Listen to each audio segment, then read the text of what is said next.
ఒక్కళ్ళు పదవిలో ఉన్నా లేకున్నా, రాజకీయాల్లో ఉన్నా లేకున్నా ప్రతి ఒక్క మహిళకి అందే విధంగా మనం చేర్చాలి. తప్పనిసరిగా ఇది చంద్రబాబు నాయుడు గారి తరఫున, తెలుగుదేశం పార్టీ తరఫున నేను చెప్తా ఉన్నాను. ఎందుకనంటే ఈరోజు నేను ప్రెస్లో మాట్లాడింది ఎంతవరకు చూస్తారో తెలియదు. యూట్యూబ్లో రావచ్చు, లేకపోతే ప్రెస్లో మీరు వినొచ్చు, లేకపోతే పత్రికలో కొంత రావచ్చు. అయినప్పటికీ కూడా ఇది పార్టీ పరంగా ప్రతి ఒక్కళ్ళు కూడా ప్రతి జిల్లా ఆఫీసు నుండి ఈ పేపర్ల పంపిణీ జరుగుతుంది. ఇవన్నీ కూడా తప్పనిసరిగా ఆచరణలో పెడతారు. దీని గురించి ప్రజలకు అవగాహన, మహిళలకు అవగాహన కల్పించే విధంగా మనం ప్రయత్నం చేయాల్సిన అవసరం ఉందని నేను భావిస్తున్నాను. ఇక మహిళా దినోత్సవం సందర్భంగా మరిన్ని విషయాలు మీతో చెప్పదలుచుకున్నాను. అంతర్జాతీయ మహిళా దినోత్సవం అంటారు దీన్ని. కొన్ని దశాబ్దాల క్రితం ఇది ఏర్పడింది. ప్రతి చోట కూడా ఇతర దేశాల్లో, ఇతర రాష్ట్రాల్లో, అన్ని భాషల్లో కూడా, అన్ని చోట్ల కూడా ఈ మహిళా దినోత్సవాన్ని జరుపుకునే పరిస్థితి ఉంది. మనకు కూడా ప్రతి సంవత్సరం కూడా చంద్రబాబు నాయుడు గారు ఈ రోజున వారు ఢిల్లీ ప్రయాణం ఉండటం వల్ల రాలేకపోయారు, కానీ కొన్ని కార్యక్రమాలు చేయలేకపోయారు. కానీ తర్వాత వారు వచ్చా కొన్ని కార్యక్రమాలు తప్పనిసరిగా చేపడతాం. అనేక సార్లు, ఎన్నోసార్లు, వందల సార్లు చంద్రబాబు నాయుడు గారు అధికారంలో ఉన్నా లేకపోయినా, ప్రతిపక్ష పార్టీ నాయకుడు ఉన్నా కూడా మహిళా దినోత్సవాన్ని తప్పనిసరిగా పార్టీ ఆఫీసులో కానీ, ఇంటి దగ్గర కానీ, లేకపోతే కనుక అధికారికంగా కానీ అనేక సందర్భాల్లో, అనేక ఫంక్షన్ హాల్స్లో కానీ చాలా గొప్పగా, చాలా పెద్ద ఎత్తున కొన్ని వేల మందికి, నిష్ణాతులైన మహిళలకు సన్మానాలు చేయడం కూడా చంద్రబాబు గారి చేతుల మీదుగా జరిగింది. అనేక మంది కూడా ఇప్పటికీ గుర్తు చేస్తూ ఉంటారు. ఎందుకని అంటే భారతదేశంలో ముఖ్యంగా మహిళల ప్రాధాన్యత ఎంత గొప్పతో మీకు అందరికీ తెలుసు. ఈ మహిళా దినోత్సవం సందర్భంగా గుర్తు చేస్తున్నా. వాళ్ళని మనం స్ఫూర్తిగా తీసుకోవాల్సిన అవసరం ఉండింది. ఇందిరాగాంధీ మొట్టమొదటిగా గుర్తు తెచ్చుకుంటే కనుక ఉక్కు మహిళగా పేరు తెచ్చుకుంది. ఆమె ఈ దేశానికి ప్రధానిగానే చేయడమే కాకుండా ఈ దేశం కోసం ప్రాణం త్యాగం చేసింది. ఆమె బంగ్లాదేశ్ యుద్ధం అప్పుడే కానీ, లేకపోతే పాకిస్తాన్తో పోరాట పటిమ కానీ, ఈ దేశం చీలిపోకుండా చూడటంలో కానీ ఆమె అనేక కార్యక్రమాలు తీసుకోవడం జరిగింది. చివరకు ప్రాణాలే పోగొట్టుకున్నారు. అలాగే బెనజీర్ భుట్టో, ఆమె ఒక ముస్లిం మైనారిటీ మహిళ పాకిస్తాన్లో. ఆమె కూడా గొప్ప పేరు తెచ్చుకున్నారు చిన్న వయసులో ప్రధాని. కానీ ఆమెను కూడా ఘోరంగా చంపేశారు. ఇందిరాగాంధీ గారిని కూడా ఘోరంగా చంపేశారు. అలాగే సిరిమావోర బండా నాయక్ శ్రీలంక నుండి, ఆమె కూడా మహిళా ప్రధానిగా ఎంతో చేసిన సంగతి గుర్తు చేస్తూ ఉన్నా. అంతేకాకుండా ఈ దేశంలో మహిళలు గర్వపడే విధంగా మనకు అందరికీ కూడా ఒకసారి గుర్తు చేస్తున్నా, రాష్ట్రపతులుగా ఆరోజు సుమిత్రా మహాజన్, ఇప్పుడు ముర్ము గారు ఇద్దరు కూడా మరి ఆదివాసీ మహిళ ఈరోజు ఉన్నారు. ఈ విధంగా చూసుకుంటే గర్వకారణం మనకి మహిళలు రాష్ట్రపతులుగా ఉండటం, ప్రధానులుగా ఉండటం, ఇదంతా కూడా. అలాగే గవర్నర్లుగా ఎంతోమంది మహిళలు గవర్నర్లుగా ఉంటున్నారు. అనేక మంది మహిళలు ముఖ్యమంత్రులుగా చేసి ఉన్నారు. జయలలిత గారి దగ్గర నుంచి చెప్పుకుంటూ పోతే అనేక మంది, వసుంధరా సింధియా దగ్గర నుంచి, జయలలిత గారి దగ్గర నుంచి, మరి ఈ రోజున మనం ఆలోచించినట్టయితే కనుక మరి గవర్నర్లు మహిళలు ఎంతోమంది ముఖ్యమంత్రులుగాను, కేంద్ర మంత్రులుగాను వారు పేరు ప్రఖ్యాతులు గడించారని కూడా మీకు గుర్తు చేస్తూ ఉన్నా. అలాగే సుష్మా స్వరాజ్ దగ్గర నుంచి, మొహసినా కిద్వాయి దగ్గర నుంచి, మార్గరెట్ ఆల్వా దగ్గర నుంచి ఈరోజు అనేక మంది మహిళలు పార్లమెంట్లో రాణించారు. అలాగే అనేక పార్టీలకు సంబంధించిన మహిళలు కూడా, బృందాకారత్ దగ్గర నుంచి అటు కమ్యూనిస్ట్ పార్టీకి సంబంధించిన మహిళలు కానీ అనేక మంది కూడా రాణించడం జరిగిందని మీకు గుర్తు చేస్తూ ఉన్నారు. స్వాతంత్ర సమరంలో పాల్గొన్నారు మన మహిళలు ఎంతోమంది. అంతేకాదు ఈ రోజున ఒక్కసారి ఆలోచిస్తే నింగి, నేల, నీరు అంటే భూమిపైన కానీ, లేకపోతే సముద్ర గర్భంలో కానీ, లేకపోతే ఆకాశంలో కానీ మహిళలు స్వేచ్ఛగా విహరించేటువంటి స్థాయికి ఎదిగారు మన మహిళలు. అంతరిక్ష ప్రయాణం చేశారు. సునీత విలియమ్స్, కల్పన చావ్లా. సునీత విలియమ్స్ 6 మాసాలు అంతరిక్షంలో ఉన్నారు, క్షేమంగా బయటకు వచ్చారు. కానీ కల్పన చావ్లా, ఆమె హర్యానా రాష్ట్రానికి సంబంధించిన ఆమె కర్నాల్ స్కూల్లో చదువుకున్నారు. ఆవిడ వెళ్ళగలిగారు.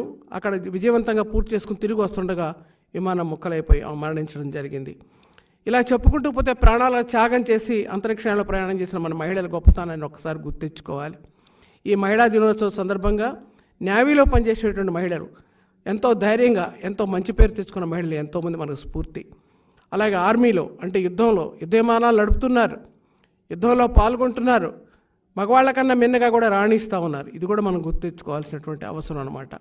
ఇవన్నీ కూడా ఆలోచిస్తూ ఉంటే ఈరోజు డాక్టర్లుగా, కలెక్టర్గా, ఆర్డీఓలుగా, జాయింట్ కలెక్టర్లుగా అనేక మంది ఉన్నారు. అంటే ఆనాడు చంద్రబాబు నాయుడు గారు సర్వీస్ కమిషన్ ద్వారా అనేక మందిని సెలక్షన్ చేశారు. ఎక్కువ మంది మహిళలను సెలెక్ట్ చేశారు. ఎక్కువ మంది మహిళలకి జిల్లా కలెక్టర్గాను, అనేక కమిషన్ మరి సెక్రటరీలుగాను వారు వేయడం జరిగింది. మరి అంత మంచి పేరు తెచ్చుకున్నటువంటి అనేక చంద్రబాబు నాయుడు గారికి ఒకసారి మీరు అందరూ గుర్తు చేసుకోవాల్సిన అవసరం ఉండింది. అంతేకాకుండా ఈ రోజున ఒక మహిళగా మనం గుర్తు చేసుకున్నట్టయితే కనుక భువనేశ్వరి గారు, చంద్రబాబు నాయుడు గారు సతీమణి.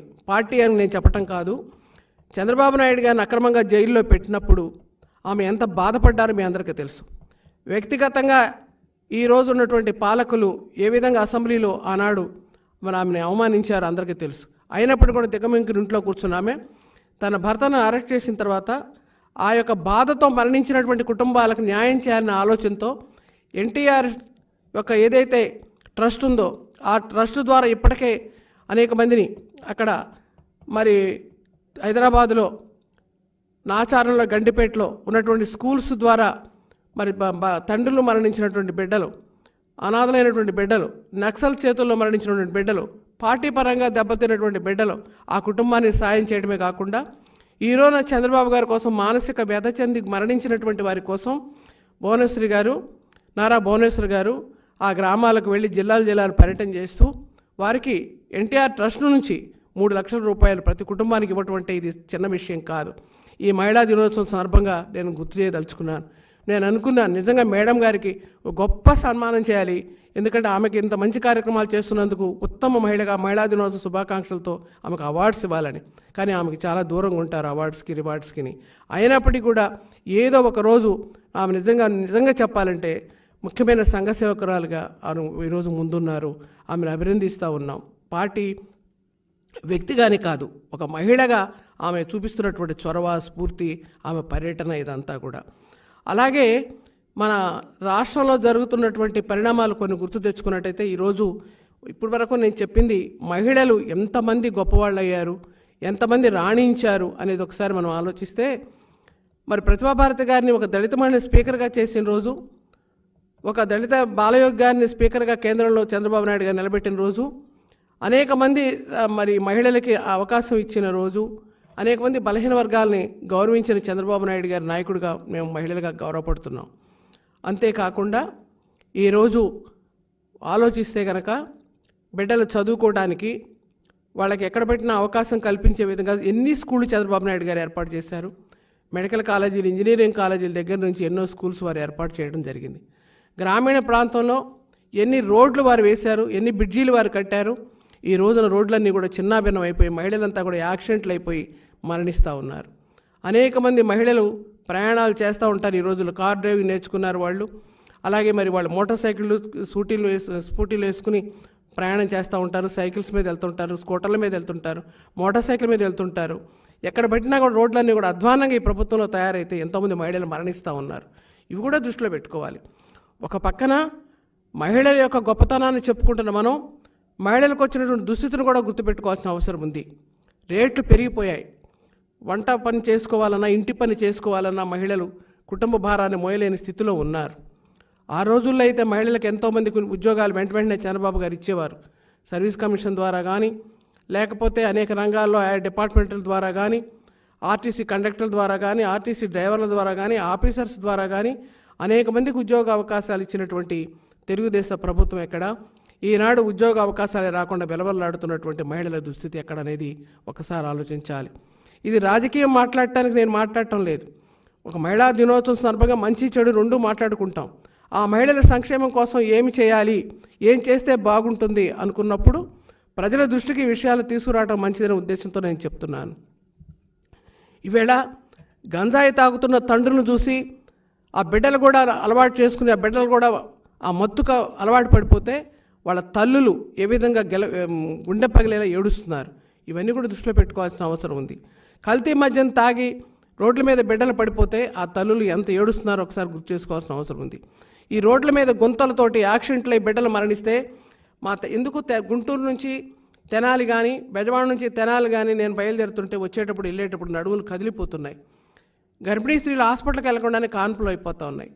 ఈ సందర్భాన్ని కూడా గుర్తు చేసుకోవాలి కదా. మనం ఏ విధంగా ఇబ్బందులు పడుతున్నారో కూడా గుర్తు చేసుకోవాలి కదా. అది కూడా దయచేసి ఆలోచించమని కోరుతా ఉన్నాను. అట్లానే మరి కూరగాయల ధరలు పెరిగిపోయాయి.